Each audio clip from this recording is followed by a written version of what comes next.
3, 2, 1.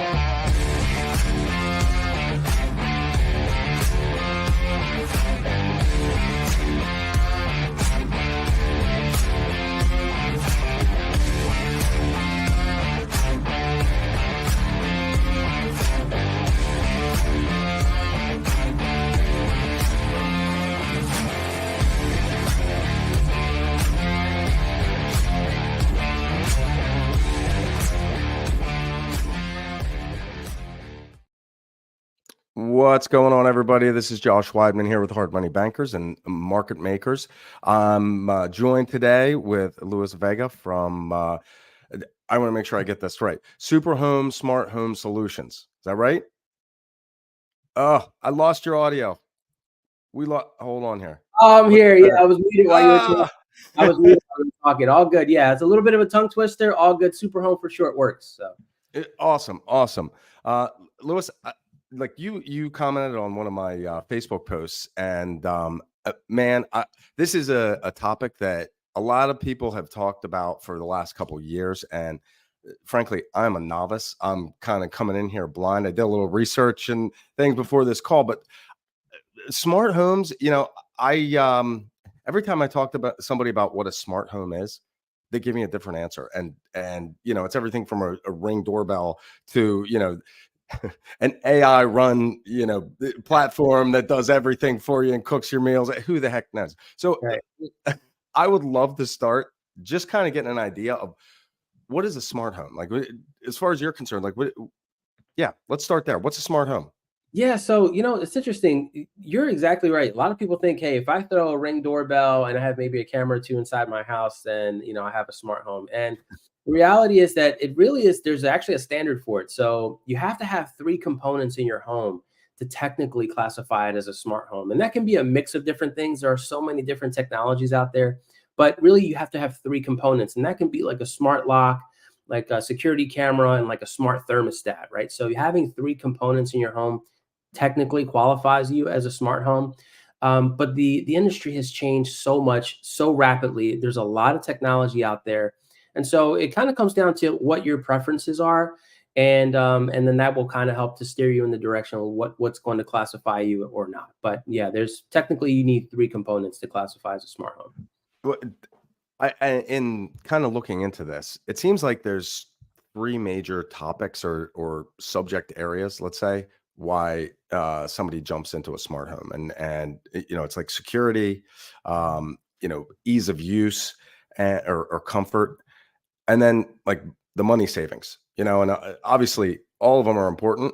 But can you talk a little bit about that and like what your company does and how they how they serve maybe those different areas? And hey, if I'm wrong, like maybe I missed something too. You're 100% right. You actually hit it right on the money. Those are the top three reasons why folks kind of opt into smart home technology. On the residential space, particularly if you're building your own home, those are the big winners. And one of the big ones is obviously energy saving. So a lot of homes will typically get like a smart thermostat, like a Nest. An Ecobee is another brand that's very popular out there, and that's to save on heating and cooling. And the way that happens is that the thermostat is actually looking at your home for occupancy. So it knows when you're home and when you're not home. And when you're not home, there's no reason to have the heat going, all day long. So it will automatically drop to a lower energy savings. And then, also it can tie into other things. So a lot of the smart technology today can look at other products to determine what to do. So an example of this would be, if your thermostat does not detect motion in the last 2 hours, I want you to turn off all of my lights. So you can see how this kind of savings will start to compound as you start to add additional automations.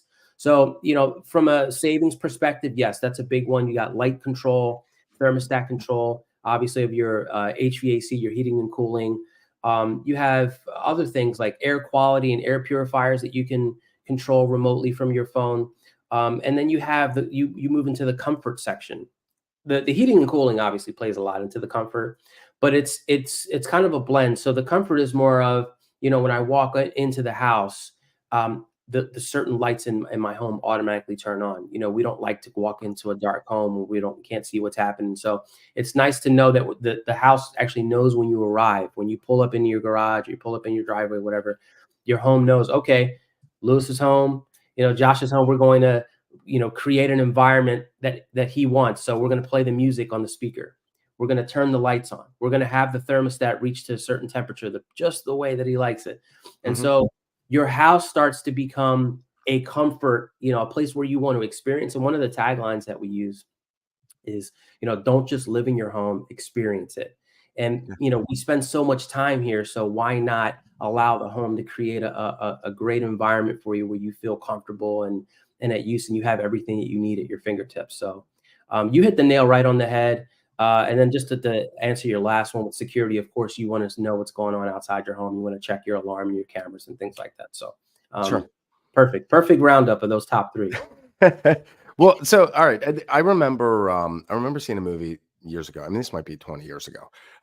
It was, you know, an unnamed. It was a movie about Microsoft, but none of the characters were named. And you got Bill Gates in there, and he's got this house that you walk in the room, and the pictures on the wall change depending on what room he's in, and just like you're saying, the temperature changes and things like that. And this is, I mean, it's at least 15 years ago. Uh, Right.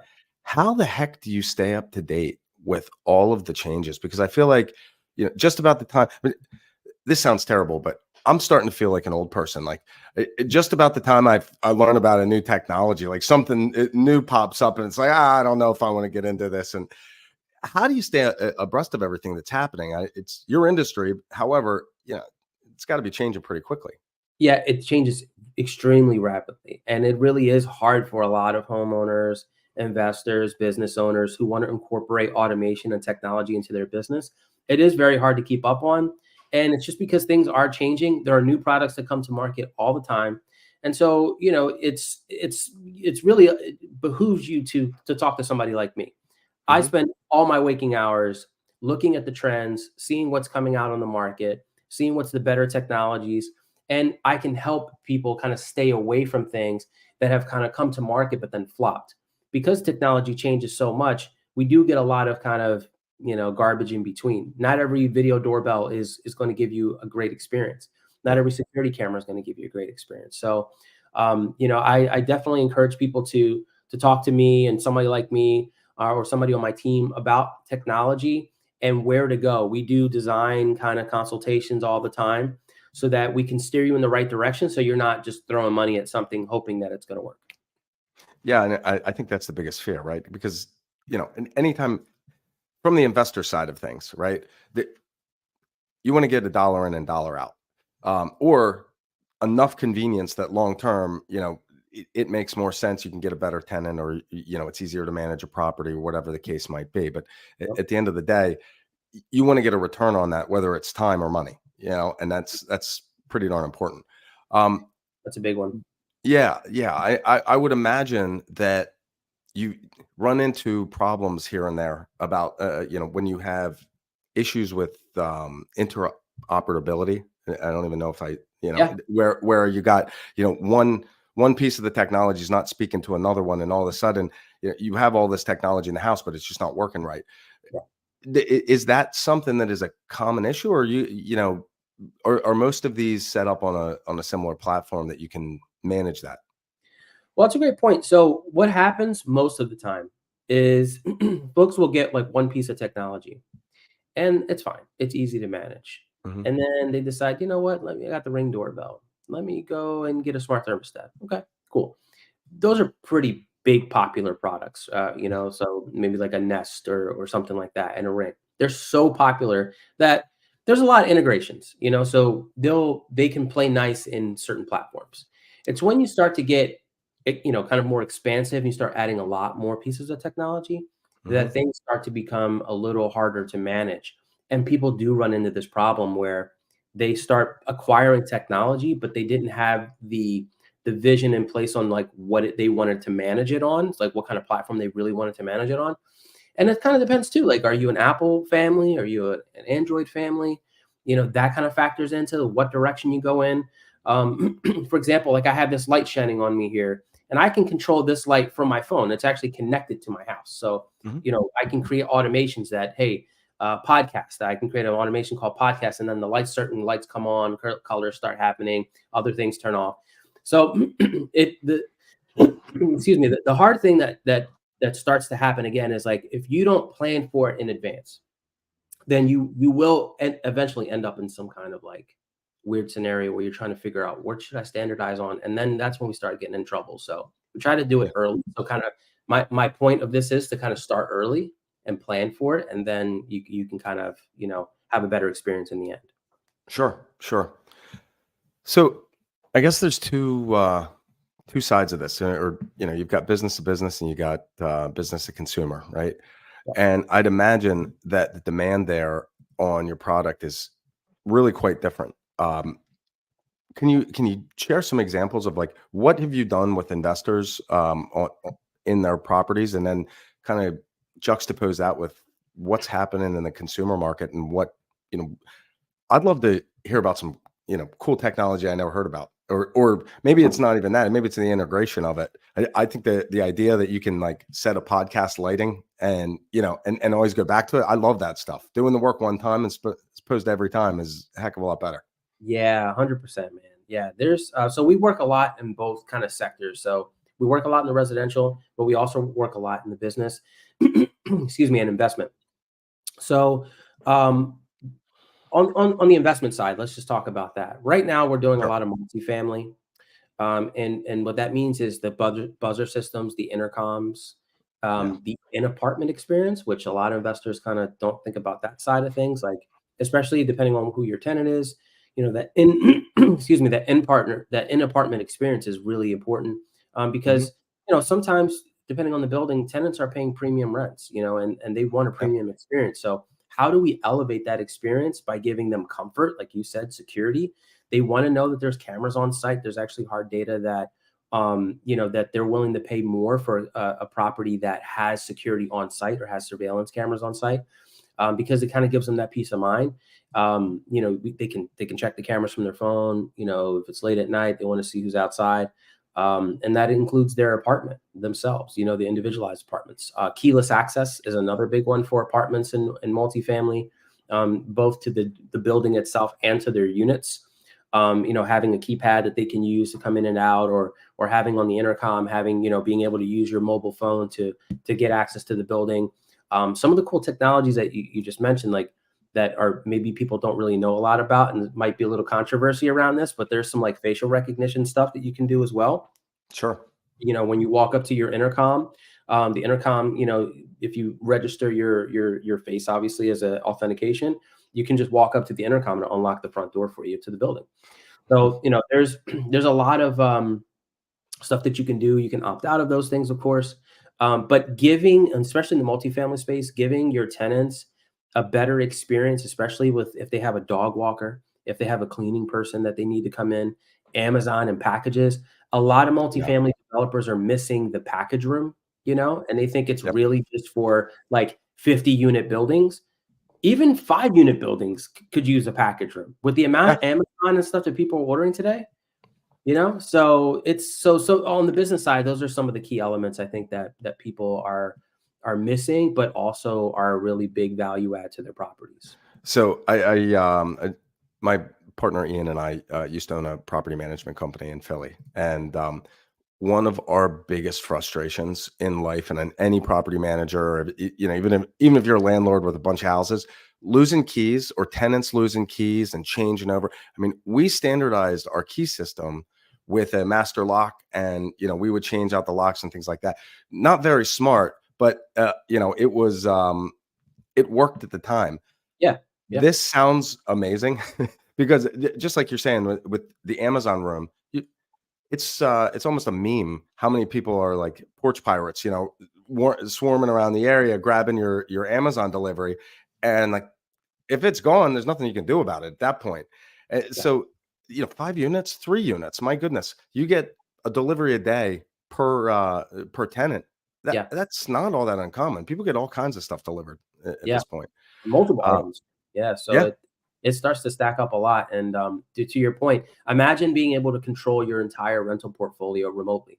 changing any door code for turnovers remotely, or your property management staff can do it. You can actually delegate access to them so that they can change the front door and the apartment door codes at the same exact time, and in one click. And it's just now it's ready for the next tenant to move in. So there's a lot of That's power in the technology today. that's amazing. That's amazing. So that leads to the obvious question, like, all right, privacy. Data privacy is a huge issue right now. How do you handle that with a smart home?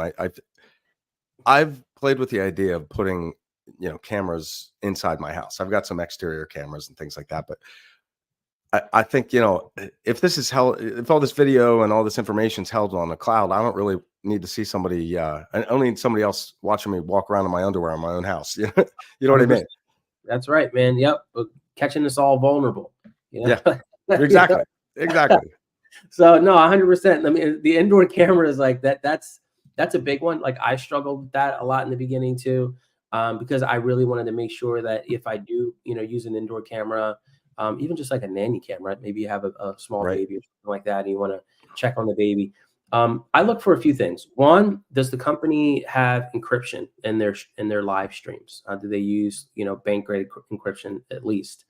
Two, can you operate in just kind of a local situation where it doesn't actually go up to the cloud? And you can connect it just locally on your network, and it's not streaming that information anywhere else. It's storing it locally. Some of those are the two big ones. And then just look at the track record of the company as well. We do get this question a lot, and you'd be surprised at like how many of the big players are kind of using a lot of this information. I'm not saying necessarily using your video footage, but they're using a lot of the data in other ways. Amazon and Alexa. Sorry if I just triggered anybody's stuff just now, but that's kind of part of the problem, right? So like I could just say that and just trigger something in somebody's house. If somebody did that from outside of your window and they knew that you had something close by, then they might be able to issue a command, to do something in your house. Now, there are certain companies like Apple who have taken a couple extra steps to ensure that security issues like that and privacy issues like that are not broken. But at the same time, the experience that you have running your smart home as a result of some of these security policies, they make it a little bit more cumbersome to kind of do things. So you might have an extra step or two to unlock the door or something like that, Right. where you authenticate using your passcode or Face ID or something like that in order to unlock the door. So there's a lot of concern around that. Definitely talk to me about it. I've gone through a lot of the literature and understand what platforms use what type of security policies, and we can kind of help steer you in the right direction so you feel comfortable. So you touched on Alexa and Google Assistant, and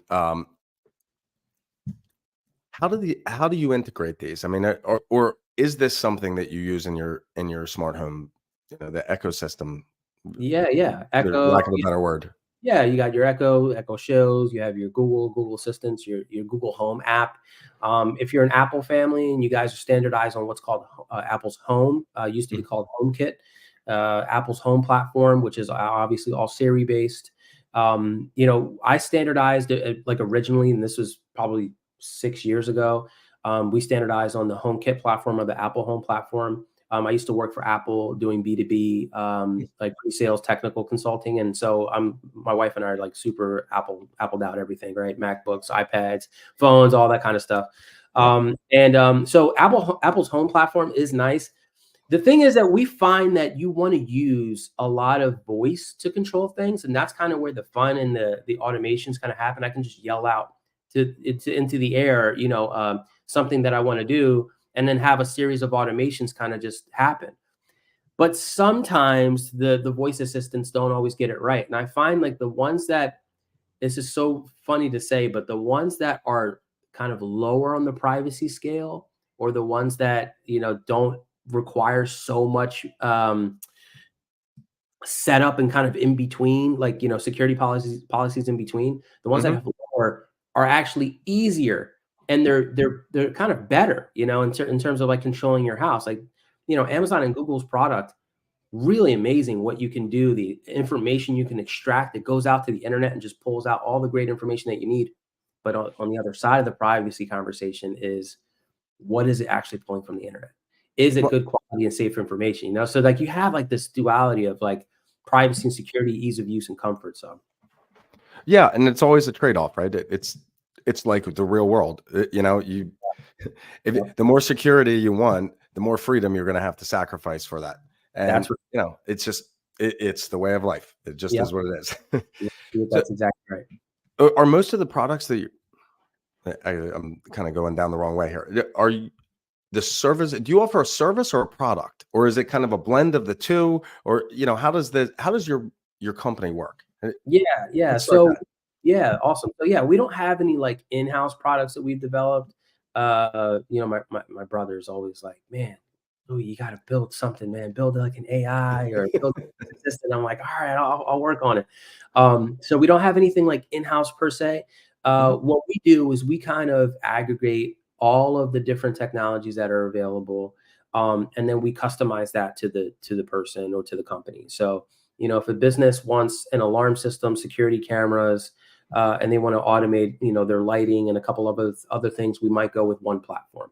Yeah. If a homeowner just wants to, you know, have a couple of cameras hardwired outside and they want higher quality and that kind of thing, then we might go on a different platform or we might go in a different direction. At the same time, I'm always kind of keeping in mind, like, how can we, if we needed to expand, Mhm. and they don't really know where they wanna go yet. But if we needed to expand and they wanted to expand in certain directions, I kinda do a little bit of a discovery, you know, in the beginning.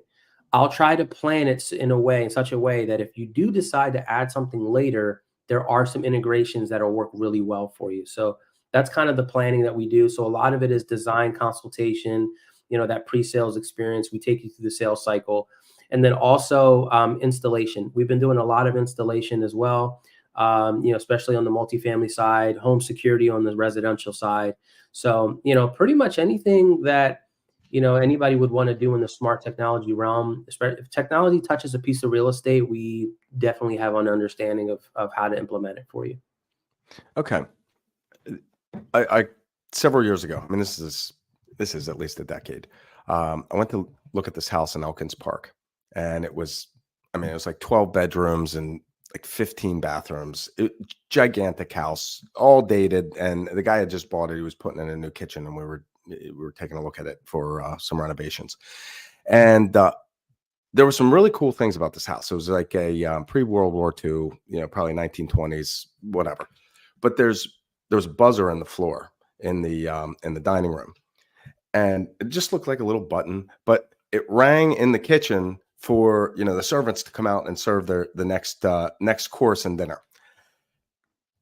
I thought that was pretty cool. However, it's not really functional and applicable in today's world necessarily, and certainly not for this guy, right? Right. How are these? Is this technology that you're implementing? Is it? Are you putting hardwired? I mean, you mentioned hardwired cameras on the exterior. Um, I'd imagine that process, if you're putting a few cameras up, it's not terribly invasive. But if everything's hardwired in the house and technology continues to change, it kind of makes it difficult to stay up with the most current version of things. And I wonder, yeah, is that how do you address that? And is it something that is this a hardwired type situation, or is it mostly, you know, through Wi-Fi or what? You know, how?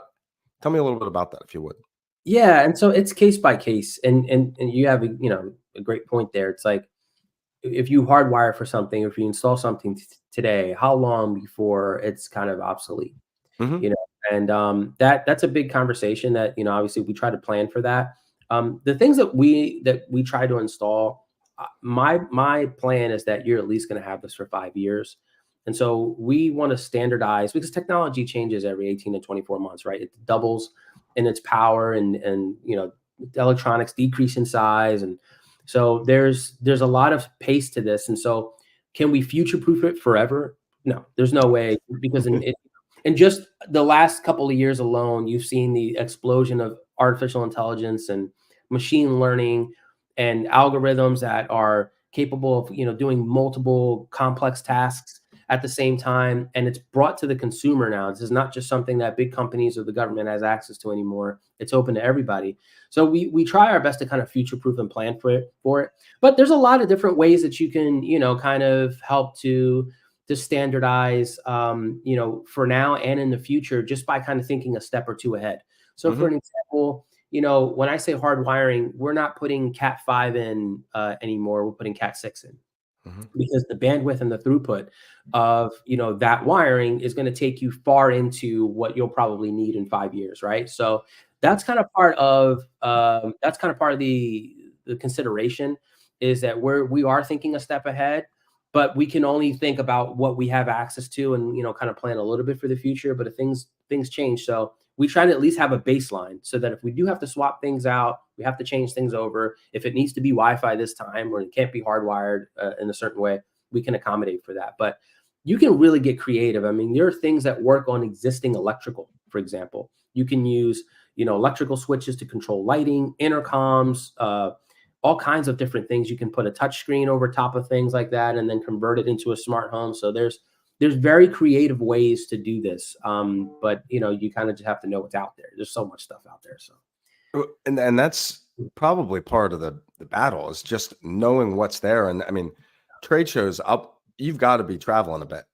yeah, for sure. There's a lot. I just came back from ISC East, which is the security conference, Hmm. and international security conference. And there, you have all the different surveillance technologies. You have the smart home companies, gate technology, AI. They even had like the little robotic dog running around. So there's a lot of cool stuff. ISC West is coming up. You have the Consumer Electronics Show in Vegas.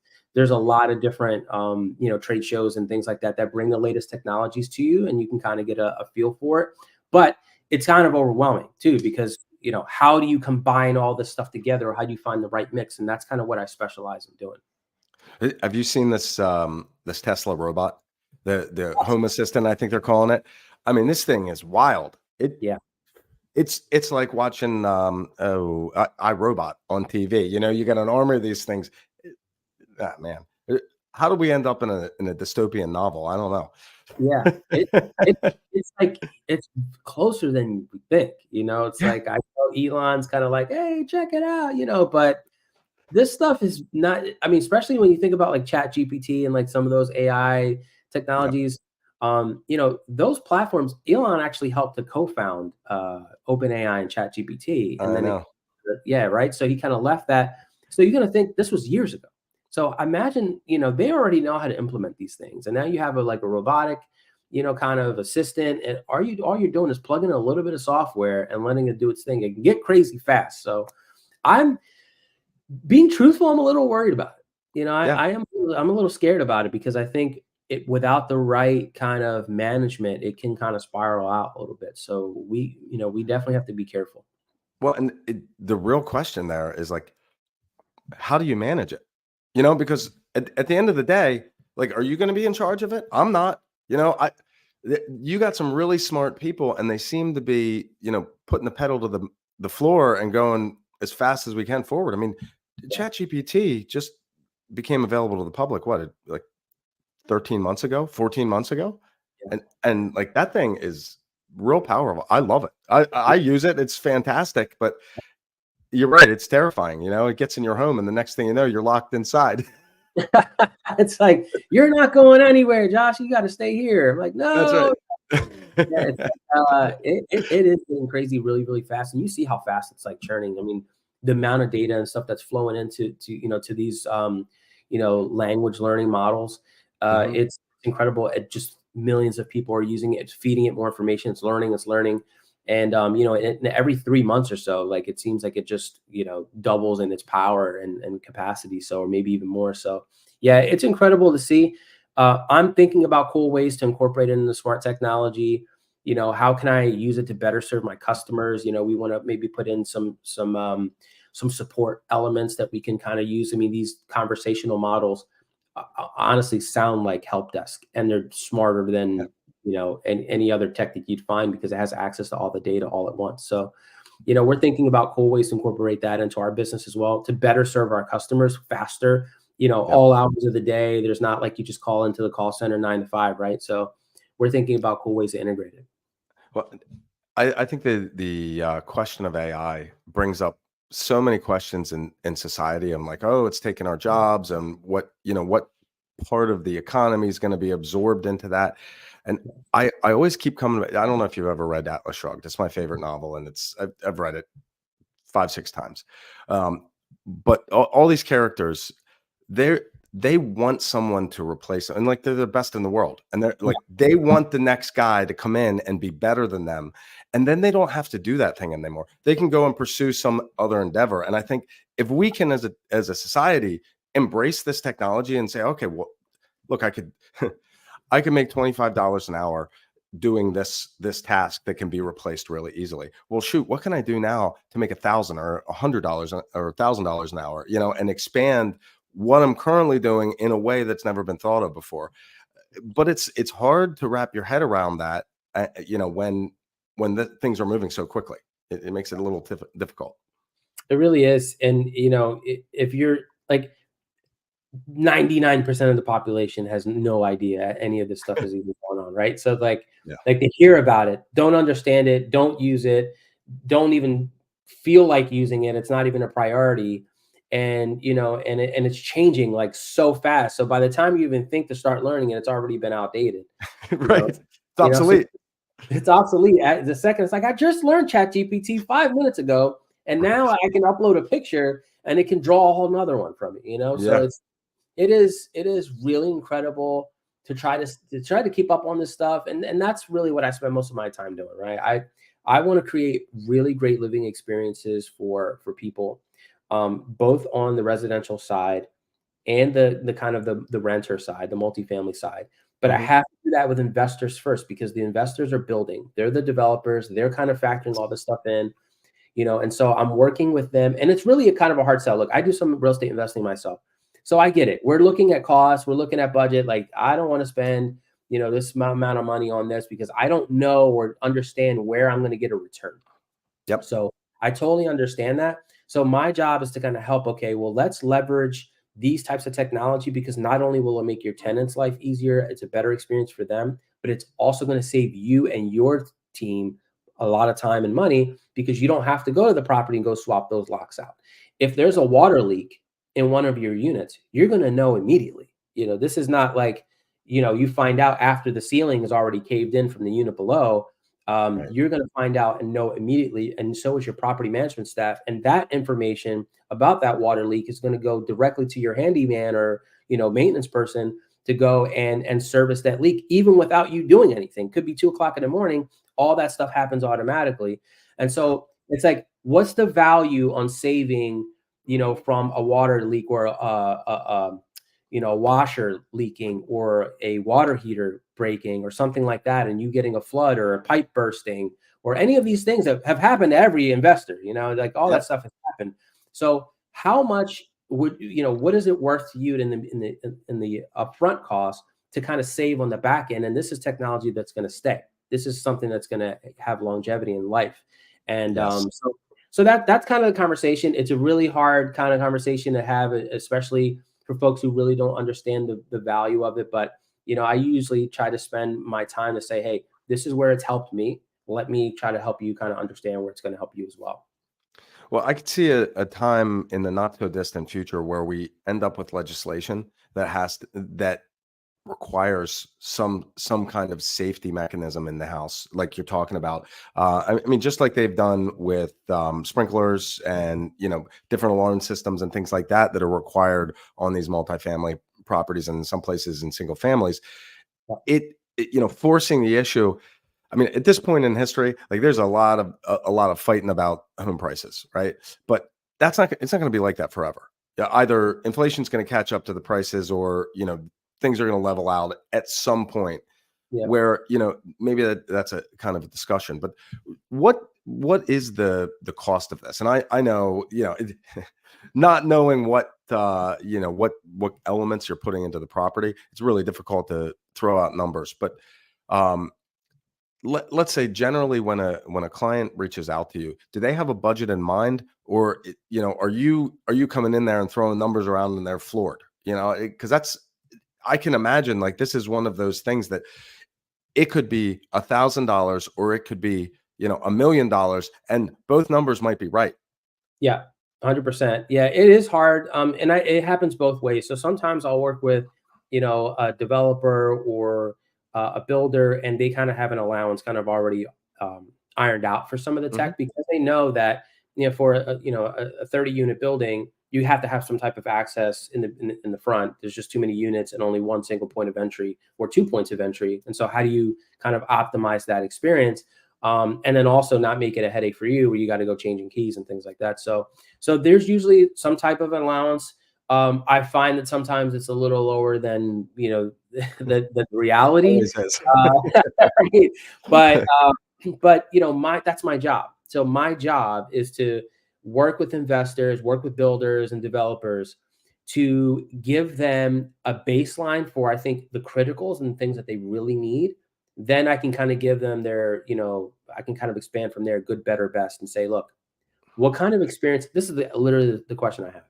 What kind of experience do you want for your tenants and for your staff? What does that look like for you? Let's dream for a little bit. Let's talk about that. And from that information, I can say, okay, well, based on the things that are critically important to you, here's the direction we're going to go in. And it might be, a couple $1,000s to start, depending on the size of the building. Maybe it's just surveillance. Maybe you don't care about access at all, and you live in the building, and all you want to do is have cameras so you can see outside. That's fine. We can help you with that. But if you are kind of expanding out, you're growing your portfolio, you want to scale, and you want to have more control, then we're going to go a different direction. And now we start figuring out, okay, well, what things can we save on, and then what things can we add in. So I have investors who find that having that water notification leak, that water leak notification system is really important to them. Yep. So I've had investors in short-term rental, for example, catch a leak at the PEX manifold because they had just had it serviced and it was leaking, and we literally just put in the system. I got an email, hey, is this real? It says there's a water leak in the laundry room. And Yep. I'm like, probably. Yeah. Yeah. Plumber Go goes check out. it out. Yeah, plumber goes out, and guess what? It was leaking. So you can Hmm. imagine a brand new renovated property that you just spent, hundreds of thousands of dollars in, being ruined just from one little thing, And so this stuff happens all the time. I try to help investors understand and plan for certain things like this. Some things there's a huge return on. Some things are kind of nice to have and say, hey, I just want to create a luxury experience for my tenants because I know in the long run my rents are going to be at X amount. And I want to make sure that I'm attracting the right tenant in the future. We're wiring for it now. Let's do it early, as opposed to having to crack a door, crack the walls open later to make this stuff happen. Yep. So, maybe a long way to answer that, but the cost will vary. Let's talk and let's kind of find out what your needs are. Where do you want to go? What kind of experience you want to deliver to your tenants? And I'll customize that to fit and make sure that it fits in your budget. That's awesome. So most people will ask this question in the beginning, and I like to do it at the end because it's a little bit more relevant if you're going through the podcast. How the heck did you get into this? I mean, you said you work for Apple, and yeah, the construction end of this has to be kind of something new if you're coming from the tech industry.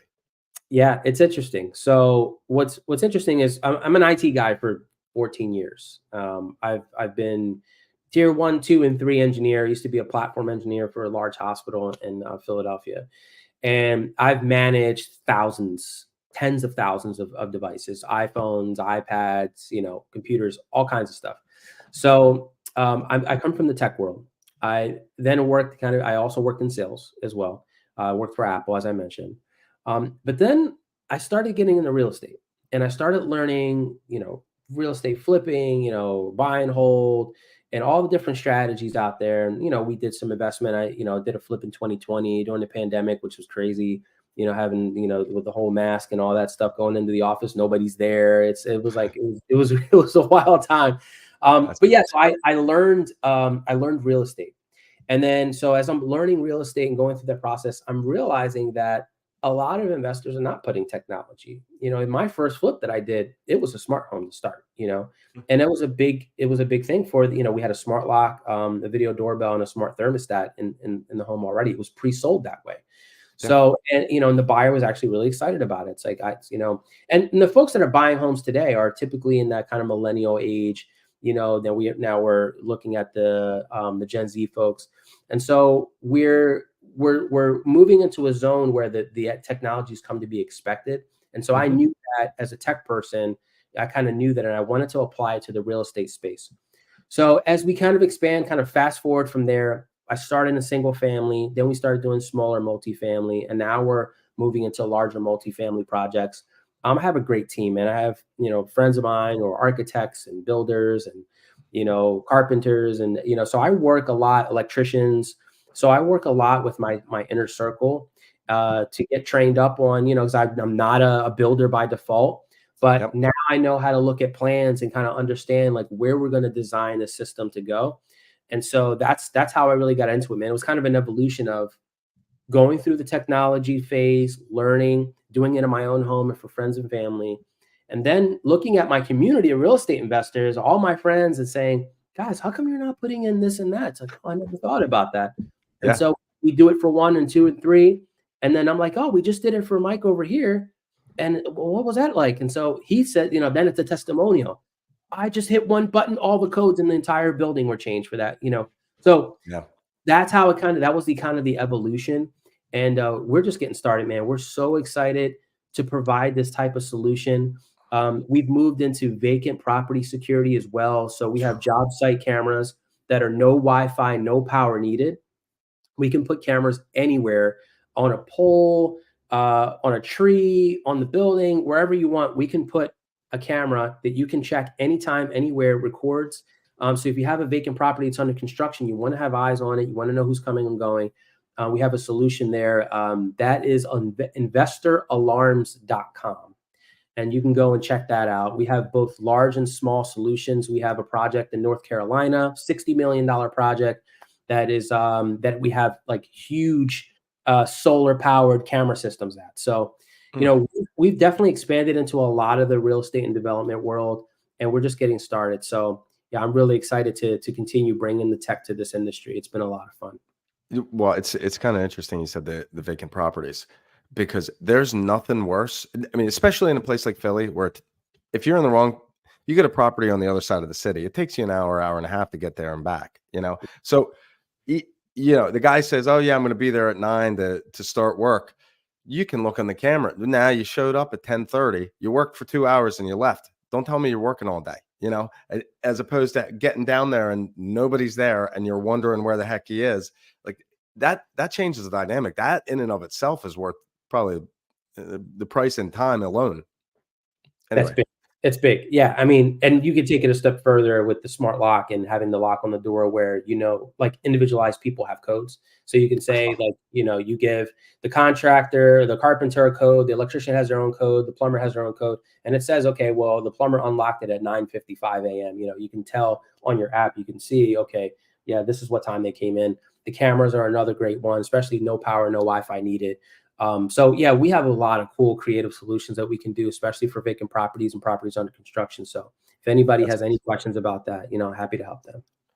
yeah, that's fantastic. Yeah. All right, I got one more question and that's it. And this has Sure. nothing to do with smart homes or or anything at all. Tell me somebody who motivates you or inspires you, and why. I know this is cold, but it's a cold ask. Yeah, no, it's cold. So I have a 9-month-old daughter, and every day when I wake up, and running a business is hard, and you guys know this, and probably a lot of your listeners are go through business, and it's really challenging. But I look at her, and she really inspires me every day to go out and get it. Yep. I have an incredible group of friends, family that are very supportive, and I look up a lot to folks doing things in the industry because it's so hard to just run a business and provide a great experience. I really do look up to a lot of people in my inner circle for that. I follow a lot of the folks you probably think of online, and a lot of the motivational speakers, and I watch a lot of the podcasts and the Patrick Bet Davids and the ET the hip hop preacher, and Yep. there's just so many of them, right? And Yeah, so for sure. yeah, absolutely. There's so many, and so I reach out to a lot of that as well. I do a lot of podcasts and things like that. But first and foremost, man, my daughter has really changed a lot for me because I was already a hustler and kind of a go-getter, and I always had some type of business in the past. but just seeing her every day and knowing that, everything that I do is for my family. She really inspires me, and my wife is, so supportive, is always there to help me. And, we really get a lot done, and we're able to provide great experiences for people, because I'm inspired by them every day. Yeah. So maybe, Yeah. maybe that's an easy answer, but, No. it's super important to me. Yeah. This is your first? Yeah, man. 9-month-old Uh, first baby. Yeah. Dude, Yeah. it's awesome. Yeah, I've got three, and my youngest is man 9, and like it's amazing. One of my favorite things is the memories that pop up on Facebook or Google, the Google photos and stuff. Yeah. It's amazing. Like they change so much in a year. It's nuts. Yeah, it's really cool. I totally get being inspired by your kids for sure. It's incredible to see, and like, even like on the iPhone too, it'll say like, this day 6 months ago, whatever, and it shows you like a Right. little. Yeah, it's incredible to see, and it reminds me that, we're ever changing, and it's important to kind of just stay grounded and knowing what's important to us. So family first for me. Yeah, that's awesome. That's Yeah. awesome. All right. So if somebody wants to contact you, I've been streaming your contact information on, Yeah. below here. But is there anything that they should know before we tie this thing up here? Yeah, man. Oh, man, I just, please, if you have any questions, you guys need anything, I am very, very available. You can go to yoursuperhome.com. From there, you can book a call. You can fill out a contact form. There's a form even if you want to give me some information about what type of system you're looking for.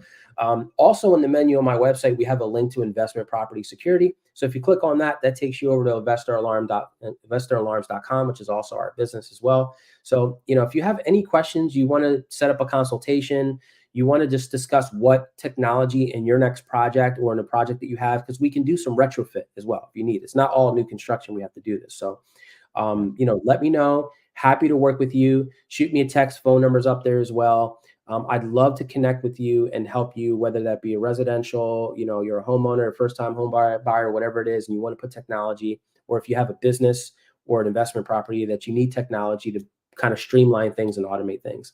It would be my honor to help you and to talk through those solutions with you. And I can't thank you enough, Josh, for putting this together. I really appreciate. I've been following Hard Money Bankers for a while. So I know everything you guys are doing, Ian and the gang. So thank you so much for the opportunity. Really appreciate it. Man, it was great to have you on. This has been so helpful. Like I've wanted to talk to somebody that with some, the knowledge that you've got about this topic for a long time, and I'm glad we had a chance to talk. This is awesome. Likewise. So Thank you. awesome. All right, guys, we'll be back here tomorrow for another podcast. Ryan and Ian are doing an interview tomorrow, so check that out as well. If you have any questions or need a hard money loan, give me a ring, 717-213-8488. All right, guys, have a great day. Yeah, that's it.